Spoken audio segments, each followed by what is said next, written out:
सीता जी अशोक वाटिका में बिना भोजन के जीवित कैसे रहीं? लगभग 1 वर्ष। इस दौरान उन्होंने एक बार भी रावण द्वारा भेजा गया भोजन ग्रहण नहीं किया। उन्होंने प्रण किया था कि वह रावण के द्वारा भेजा हुआ कुछ भी ग्रहण नहीं करेंगी। उन्होंने यह संकल्प लिया था कि वह निराहार रहकर प्राणों का त्याग कर देंगी। फिर वह बिना भोजन किए कैसे जीवित रहीं? आइए जानते हैं इसका रहस्य। वाल्मीकि रामायण के अनुसार सीता जी के इस संकल्प को देखकर ब्रह्मा जी बहुत चिंतित हो गए। सीता जी के जीवन की रक्षा करना बहुत आवश्यक था। ब्रह्मा जी ने देवराज इंद्र से कहा कि तुम शीघ्र ही लंकापुरी में जाकर उन्हें उत्तम खीर प्रदान करो।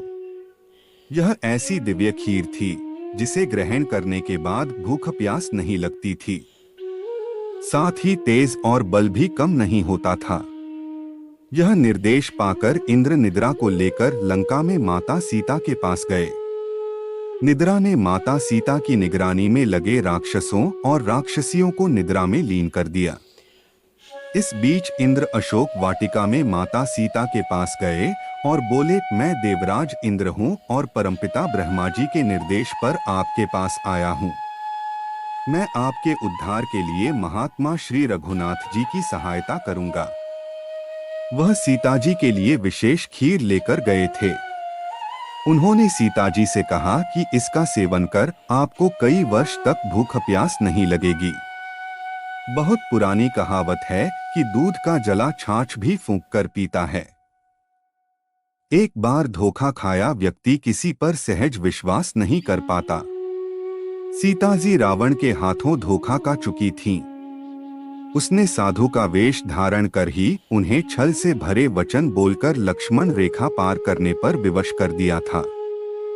इसके अलावा लंका एक सी रहस्यमयी और माया नगरी थी कि वहां कुछ भी होना असंभव नहीं था।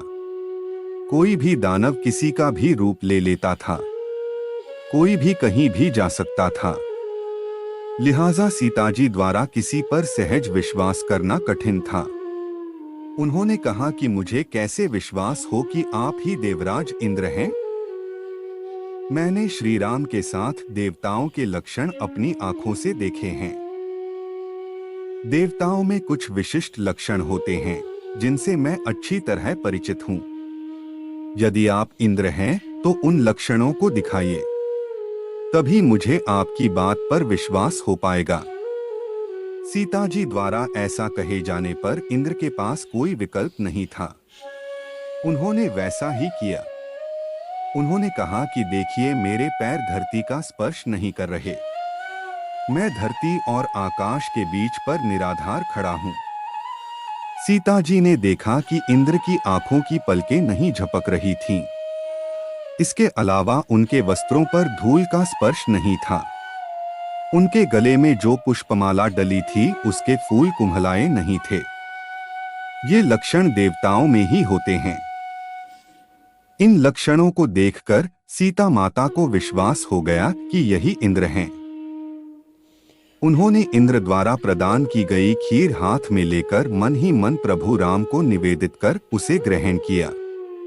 खीर को ग्रहण करते ही जानकी जी को भूख प्यास के कष्ट से मुक्ति मिल गई।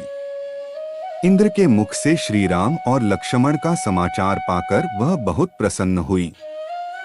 उन्हें पूरा विश्वास हो गया कि प्रभु श्री राम उन्हें लंका से मुक्त कराने अवश्य आएंगे। हम यह भी बताते चलें कि महर्षि विश्वामित्र जब श्री राम और लक्ष्मण को अपने यज्ञ की रक्षा के लिए वन ले गए थे तो उन्होंने भी श्री राम को बला और अतिबला नाम की सिद्धियां प्रदान की थीं।